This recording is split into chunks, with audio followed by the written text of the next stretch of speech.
Hi everyone, I'm Vishal, one of the directors of CLAT Prep. In my previous video, we had discussed about statements and assumptions. Now in this video, we are going to discuss about statements and conclusions. But again, before I proceed, conclusions क्या होते हैं पहले इसको समझते हैं. What is a conclusion? Conclusion is the opinion of the author. What the author wants to prove in his argument is a conclusion. तो basically अगर अपन conclusion की बात करें तो आपको खाली ये समझना होता है कि ऑथर क्या प्रूव करना चाहता है, बेसिकली उसका ऑब्जेक्टिव क्या है. अगर वो हमें पता पड़ जाए तो we are able to identify the main conclusion. लेकिन ये मैं उस कंक्लूजन की बात कर रहा हूं जब आप एक पैराग्राफ या बड़े पैसेज से डील करते हो. When we talk about statements and conclusions, हमें इतने ब्रॉड कैटेगरी में जाने की जरूरत ही नहीं है.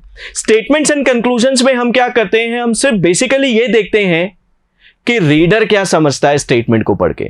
मतलब we just have to look at the statement from reader's point of view कि वो क्या समझ रहा है स्टेटमेंट को पढ़ने के बाद.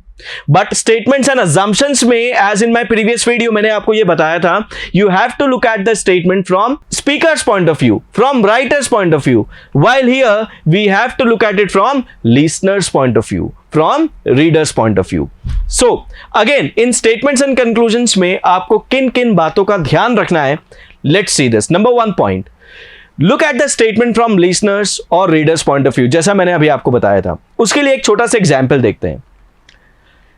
स्टेटमेंट है, it is very surprising that despite being the top scorer in CLAT exam this last year, Anay did not take admission in the National Law School of India University Bengaluru. अब अगर स्टेटमेंट की बात करें अपन, तो स्टेटमेंट में ये given है, it is very surprising. Surprising क्या है कि अनय टॉप स्कोरर तो था लेकिन फिर भी उसने एडमिशन नहीं लिया. कहां नहीं लिया? NLSIU बेंगलुरु में. तो क्या मैं अगर आपको ये कहता हूं कि आई वॉन्ट टू से कि मैं इस स्टेटमेंट को पढ़ के तो ये डिराइव कर रहा हूं कि the top scorer takes admission in NLSIU Bengaluru, क्या ये कंक्लूजन है? No, it is not a conclusion, it is an assumption. Why? अगर कंक्लूजन होता तो मतलब एवरी टाइम कोई भी टॉप स्कोरर होगा वो NLSIU बेंगलुरु में ही एडमिशन लेगा. लेकिन इस केस में फॉर आवर एग्जाम्पल अनय ने नहीं लिया एडमिशन. तो अगर कंक्लूजन होता तो वो हर बार वैलिड होता, इसमें वैलिड नहीं है.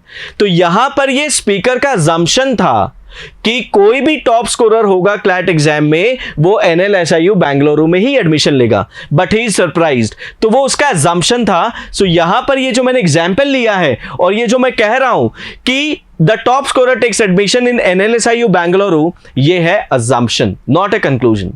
तो वैलिड कंक्लूजन क्या होगा यहां पर? The top scorer does not necessarily takes admission in NLSIU Bengaluru as seen by the statement. Anay ने एडमिशन नहीं लिया, तो इसका मतलब मैं ये कह सकता हूं डेफिनेटली कि ऐसा जरूरी नहीं है कि अगर कोई टॉप स्कोरर होगा भी क्लैट एग्जाम में तो वो NLSIU बेंगलुरु में ही एडमिशन लेगा. It is not necessary. So our conclusion here is what? The top scorer does not necessarily takes admission in NLSIU Bengaluru. Right. So I believe by this example ये बिल्कुल clear हो गया होगा what we see from speaker's point of view and what we see from reader's point of view, from listener's point of view. So assumption और conclusion के बीच का basic difference अगर किसी को कंफ्यूजन होगा भी तो आई बिलीव दैट इस एग्जाम्पल से ये बिल्कुल क्लियर हो गया होगा. Now look at the second point जिसका हमें ध्यान रखना है. Always mark those conclusions as correct which are definite. Definite मतलब उसमें कोई पॉसिबिलिटी नहीं होनी चाहिए. से फॉर एग्जाम्पल स्टेटमेंट गिवन आपको, Rahul earns more than Sumit but Sumit spends more than Rahul. Rahul की अर्निंग तो ज्यादा है सुमित से, लेकिन सुमित की स्पेंडिंग ज्यादा है राहुल से. तो on the basis of this statement as a reader मैं क्या डिराइव कर सकता हूं, मैं क्या कंक्लूड कर सकता हूं? क्या मैं ये कह सकता हूं कि Rahul is more rich than Sumit? No, we can not say this. Why? Because this is not definite. Rich एक ऐसा टर्म है जो ब्रॉड कैटेगरी में सब कुछ इंक्लूड करता है. Not only the present earnings, आपकी प्रॉपर्टीज ऑलरेडी जो एग्जिस्ट करती है उसको भी it will take it to account. तो it is quite possible, though Rahul की अर्निंग्स तो ज्यादा है सुमित से, लेकिन फिर भी सुमित के पास उनके इंसेस्ट्रल प्रॉपर्टी बहुत ज्यादा हो. तो हो सकता है कि Sumit is more rich than Rahul. So ये जो यहां पर लिखा गया है कि Rahul is more rich than Sumit is a possibility, not definite. तो मैं इसको कंक्लूड नहीं कर सकता. लेकिन अगर मैं आपको कहूं कि Rahul saves more than Sumit, क्या यह वैलिड कंक्लूजन है? अब आप देखो मैंने वर्ड क्या यूज किया, सेव्स. सेविंग्स किसके ऊपर डिपेंडेंट है? अर्निंग्स और स्पेंडिंग के ऊपर. राहुल की अर्निंग सुमित से ज्यादा है, राहुल की जो एक्सपेंडिचर है वो कम है सुमित से. तो इट इज वेरी ऑब्वियस, अगर अर्निंग ज्यादा है और स्पेंडिंग कम है तो सेविंग्स तो ऑटोमेटिकली ज्यादा होगा. और सेविंग्स डिपेंड किस पे करता है? अर्निंग्स और स्पेंडिंग्स पे. इस पे और कुछ तो आएगा नहीं. तो it is very obvious, Rahul saves more than Sumit is a valid conclusion. ये डेफिनेट है. तो हमें हमेशा उन्हीं कंक्लूजन को मार्क करना है जो डेफिनेट होते हैं by nature. Right. So I believe in this example ये वाला एक पॉइंट भी क्लियर हो गया होगा आपका. Moving on to the third point जिसका आपको ध्यान रखना है, never ever add extra information from your general knowledge. ये पॉइंट मैंने आपको स्टेटमेंट्स एंड अजम्पशंस में भी बताया था. सीआर में हम कभी भी जनरल नॉलेज यूज नहीं करते, हम एक्स्ट्रा इंफॉर्मेशन यूज नहीं करते. से for example, you are given like Virat Kohli had hoped that his team would win the cricket series against England, but fate decided otherwise. Look at the structuring. But fate decided otherwise का साफ मतलब है what Virat Kohli had hoped has not turned out to be true. वो नहीं हुआ. तो basically I can say that Virat Kohli's team did not win. Right? So यहां पर अगर मैं आपको ये कहता कि the Indian cricket team did not win the cricket test series against England, is it a valid conclusion? There is no problem that they did not win. लेकिन problem कहां है? प्रॉब्लम है the Indian cricket team. Do we have any information that Virat Kohli plays from India?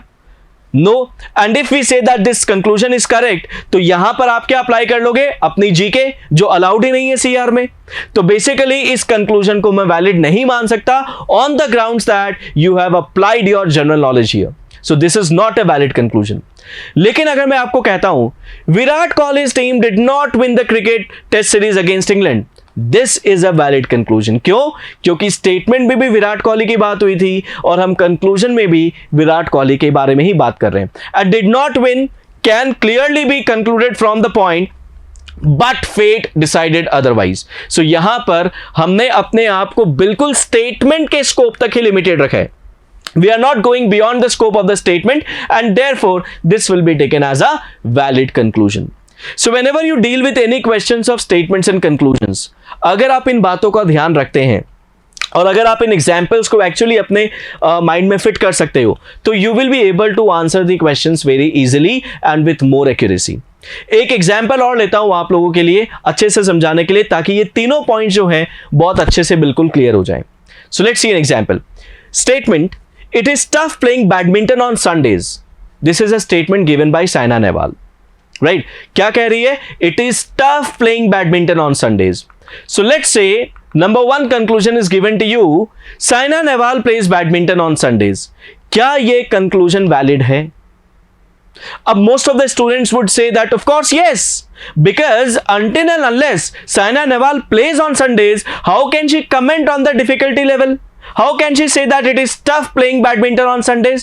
It is very obvious she has to experience it. लेकिन क्या ऐसा जरूरी है कि we need to experience the thing before we comment on that? No, not at all. Because suppose कीजिए if I say you, it is difficult to jump from the 10th floor of a building. Do I actually jump? No, but I know it is difficult. तो जरूरी नहीं है कि मुझे actually चीजों का experience करके ही बताना हो. I can say that Saina Nehwal knows the difficulty. Now how she knows? Maybe she herself plays. Maybe she knows it from the experience of others. कई बार ऐसा होता है कि being from let's say I am a BCom BBA background student, but still I can say that IIT exam is tough. दो मैंने वो exam नहीं दिया है, लेकिन फिर भी बिना एग्जाम दिए मैं बोल सकता हूं कि आईआईटी एग्जाम टफ होता है. क्यों? क्योंकि मैंने बाकी लोगों के एक्सपीरियंस से ये जाना है. I came to know about the difficulty level from the experience of others. So यहां पर जो मैं कह रहा हूं, Saina Nehwal plays badminton on Sundays is not definite. It is just a possibility. Or statements and conclusions में we always mark those conclusions as valid which are definite. So therefore first conclusion does not follow. Second की बात करते हैं. The Indian badminton player knows the difficulty of playing badminton on Sundays. There is no problem with the second part. Knows the difficulty of playing badminton on Sundays, and that is why she can comment on it that it is tough playing on Sundays. लेकिन अपने conclusion में क्या लिखा हुआ है? The Indian badminton player. Do we know that Saina Nehwal plays from India? No. So what we have applied here? Our general knowledge, and CR में, as I said you before, we cannot apply our general knowledge. So on that grounds, second वाला conclusion भी valid नहीं है. Let's move on to the third one. Third one क्या कह रहा है? Saina Nehwal knows the difficulty of playing badminton on Sundays. Now, Saina Nehwal knows the difficulty of playing badminton on Sundays, and that is why she is able to comment that it is tough playing badminton on Sunday. So as a reader, क्या मैं ये definitely बोल सकता हूँ कि Saina Nehwal knows the difficulty? Yes, that is why she is able to comment. तो third वाला बिल्कुल valid है. We are not going beyond the scope of the statement. We are not applying any general knowledge, and we are marking this conclusion as valid because this is definitely true. Hence, third conclusion definitely follows. So I hope इस video से statements and conclusions के बारे में आपको एक अच्छा खासा insight मिल गया होगा. You would be more confident in marking the correct answers here. With little practice, I believe that you will be more confident. Right? I hope आपको ये वीडियो पसंद आया है.